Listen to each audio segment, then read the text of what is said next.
একটা কথা আমাদের কখনোই ভুলে গেলে চলবে না যে আমাদের কিন্তু রবের দরবারে হাজিরা দিতে হবে। দিন শেষে আমাদেরকে আমাদের রবের কাছে ফিরে যেতে হবে। এই চিন্তাভাবনা আমাদের মাথায় রাখার দরকার আছে কি নেই? অবশ্যই আছে, অবশ্যই আছে যে আমরা এ পৃথিবীর চিরস্থায়ী সদস্য নই। আমরা এ পৃথিবীতে কখনো চিরস্থায়ী হয়ে থাকতে পারবো না। এটা আমাদের মন মস্তিষ্কে গেঁথে নিতে হবে।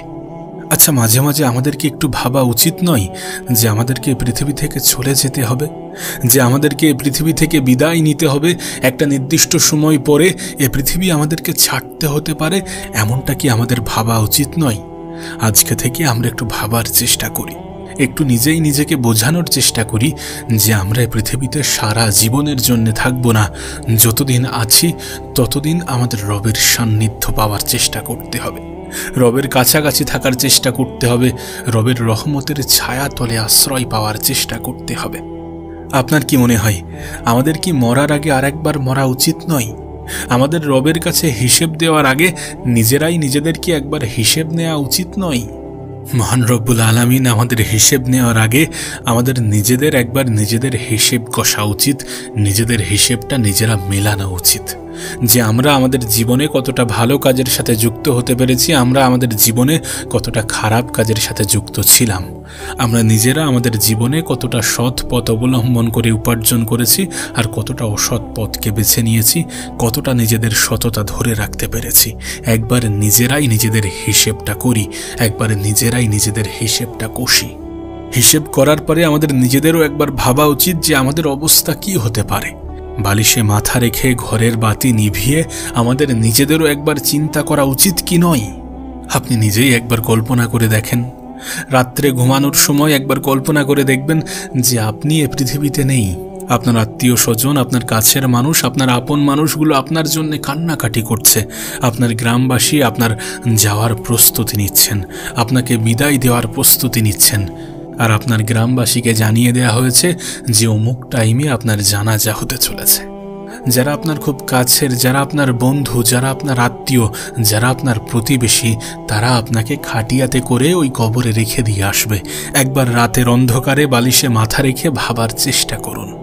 যে বাগান একটা সময় আপনার কাছে খুবই ভৌতিক মনে হতো, যে বাগানে একটা সময় আপনি কখনোই যেতে চাইতেন না, সেই বাগান আপনার আসল ঠিকানা হবে। সেখানে কেউ যেতে চাইবে না। আপনার আত্মীয় স্বজন, আপনার খুব আপন মানুষগুলোও সেখানে যেতে একটা সময় পরে ভয় পাবে। সেখানে আপনি একাই সময় কাটাবেন নির্জন পরিবেশে। সেই ভৌতিক পরিবেশের মাঝে আপনার দিন অতিবাহিত হবে। এগুলো নিয়ে একবার রাতের অন্ধকারে বালিশে মাথা রেখে বাতি অফ করে ভাবার চেষ্টা করুন।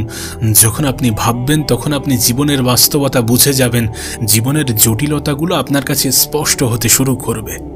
আমরা যতই যাই করি না কেন, যতই যাই বলি না কেন, মৃত্যুকে আমরা কখনোই অস্বীকার করতে পারবো না। আর যদিও আমরা অস্বীকার করি তাতে কোনো লাভ হবে না, কারণ এই পৃথিবীর চিরন্তন সত্যগুলির মধ্যে অন্যতম বড় চিরন্তন সত্য হচ্ছে যে আমাদেরকে পৃথিবী ছাড়তে হবে, আমাদেরকে মৃত্যুর স্বাদ গ্রহণ করতে হবে। প্রত্যেকটা প্রাণেই মৃত্যুর স্বাদ গ্রহণ করবে, আর নিঃসন্দেহে আমরাও তার ব্যতিক্রম নই। আমাদেরকেও মৃত্যুর স্বাদ গ্রহণ করতে হবে। এবং মৃত্যুর সবথেকে সুন্দরতম বিষয় কি জানেন? যে আমাদের মৃত্যু কখন আসতে চলেছে, কোন টাইমে আমরা এই পৃথিবী ছাড়তে চলেছি, আমরা কেউই জানি না। আমরা মনে করি যে আমাদের কাছে অফুরন্ত সময় আছে, অঢেল সময় আছে। আমরা চাইলে আমাদের সময়টাকে হেলায় হারাতে পারি, আমরা চাইলে আমাদের সময়টাকে অতিক্রম করতে পারি, অতিবাহিত করতে পারি। কিন্তু বাস্তবতাটা এমন নয়। আমাদের কাছে একটা লিমিটেড সময় আছে। রব আমাদেরকে একটা নির্দিষ্ট সময়ের জন্য এই পৃথিবীতে পাঠিয়েছেন। হ্যাঁ, সেটা আমাদের অজানা, কিন্তু আমাদের ভাবা উচিত, সর্বক্ষণ মৃত্যুর কথা স্মরণ করে রবের কাছে ফিরে যেতে হবে, এমন চিন্তাভাবনা রাখা উচিত। কারণ এটাই বাস্তব, এটাই সত্য। নিঃসন্দেহে এ পৃথিবীর প্রত্যেকটা প্রাণেই মৃত্যুর স্বাদ গ্রহণ করবে। নিঃসন্দেহে আমরাও তার ব্যতিক্রম নই। আর আমার কেন জানি না মনে হয় যে মৃত্যু আমাদের অনেক বেশি দুশ্চিন্তা কমায়। আমরা যে পৃথিবীতে এত বেশি দুশ্চিন্তা করি, এত বেশি সম্পদ নিয়ে বড়াই করি, এত বেশি অহংকার, এত বেশি লোভ লালসার গল্প শুনি, এই সমস্ত কিছুর সমাপ্তি কিন্তু একটা জায়গায়, সেটা হচ্ছে মৃত্যু।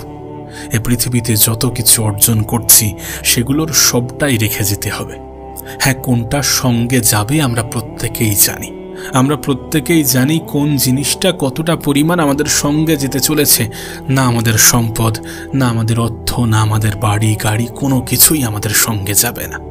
যেতে পারে আমাদের ব্যবহার, যেতে পারে আমাদের ধারণা, যেতে পারে আমাদের চিন্তা ভাবনা, যেতে পারে আমাদের নিয়ত, যেতে পারে আমরা আমাদের রবকে কতটা স্মরণ করছি, কিভাবে স্মরণ করছি, কতটা রবের জন্য খারাপ থেকে দূরে থাকছি, কতটা ভালো কিছুকে বেছে নিয়ে জীবনটাকে অতিবাহিত করছি, কতটা সৎ পথে জীবনটাকে অতিবাহিত করছি।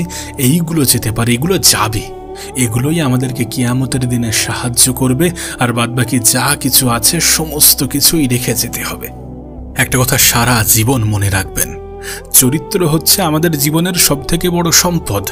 আমরা কিন্তু ছোটবেলাতে পড়েছি, when money is lost, nothing is lost, health is lost, something is lost, but when character is lost, সমস্ত কিছু শেষ।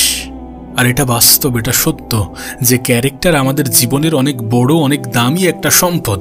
এটাকে কোনোভাবেই ক্ষতিগ্রস্ত করা যাবে না, এটাতে কোনোভাবেই কম্প্রোমাইজ করা যাবে না। আমাদের চরিত্র শেষ তো সব শেষ। বিশেষ করে আমরা যারা যুবক, তাদের প্রত্যেকের চরিত্রের প্রতি ধ্যান দেওয়া উচিত। চরিত্র শেষ হয়ে গেলে সমস্ত কিছু শেষ হয়ে যাবে। একটা কথা সারা জীবন মনে রাখবেন যে উন্নত চরিত্র এটা কিন্তু রবের কাছে অনেক বেশি প্রিয়।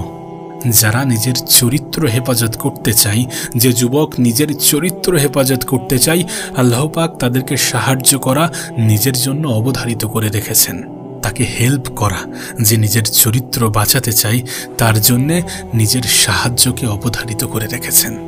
নবী পাক সাল্লাল্লাহু আলাইহি সাল্লাম বলেন যে 3 শ্রেণীকে সাহায্য করা আল্লাহ পাক নিজের জন্য অবধারিত করে রেখেছেন।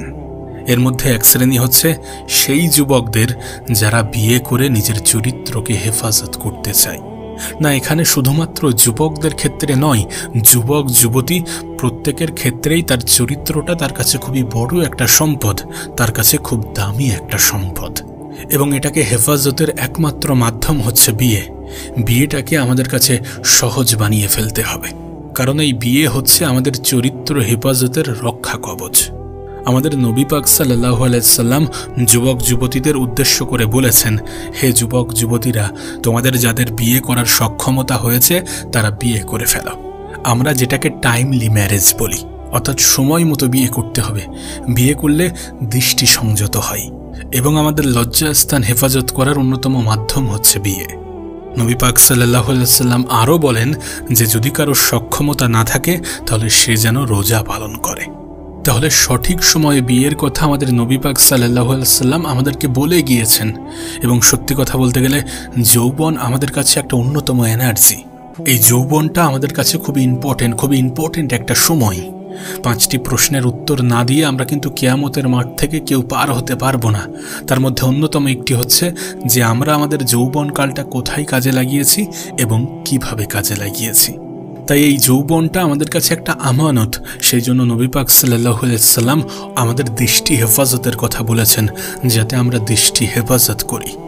এবং তিনি আমাদেরকে বলেন যে 2টি অঙ্গের গ্যারান্টি যদি আমাকে কেউ দেয়, এই 2 অঙ্গের পাপ কেউ করবে না, আমি নবী তাকে জান্নাতের গ্যারান্টি দিই।